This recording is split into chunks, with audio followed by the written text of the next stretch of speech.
তুমি মোৰ পৃথিৱীৰ সমস্ত ভাল লগাবোৰ।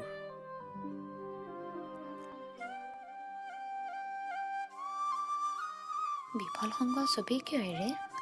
কাৰণ তেওঁলোকে মানুহজনক ভাল নাপায়, বুজিবলৈ চেষ্টা নকৰে, আৰু আচল কথা তেওঁলোক কাৰোৰে বাবে সাহস হ'ব নোৱাৰে, বৰঞ্চ পৰজীৱীহে। আৰু মই? তুমি মোৰ সাহস, মোৰ পৃথিৱীৰ সমস্ত ভাল লগাবোৰ।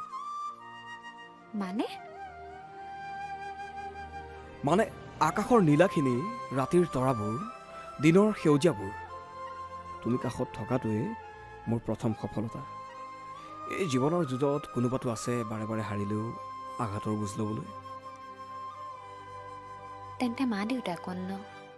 নীলাজৰ দৰে তেওঁলোকক ক'ব পাৰিম জানো মই যে হাৰি গৈছোঁ? কিমান যে আঘাত সহিছোঁ ক'ব পাৰিম জানো? ধৰি লোৱা মই কৈয়ে দিলোঁ, তেওঁলোকে মোৰ এই আঘাত সহ্য কৰিব পাৰিব জানো? মই যে কিমান আলাসৰ, কিমান হেঁপাহৰ।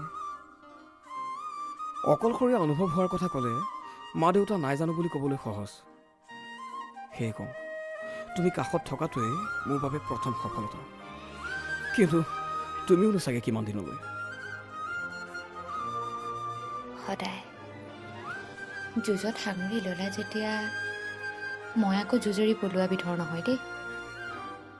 তুমি থকালৈকে তুমি তোমাৰ পৃথিৱীৰ সমস্ত ভাল লগাবোৰ বুলি নকলেও নাই। মই তোমাৰ বুলি ক'লেই হ'ব। Love you. তুমি মোৰ পৃথিৱীৰ সমস্ত ভাল লগা। I love you two.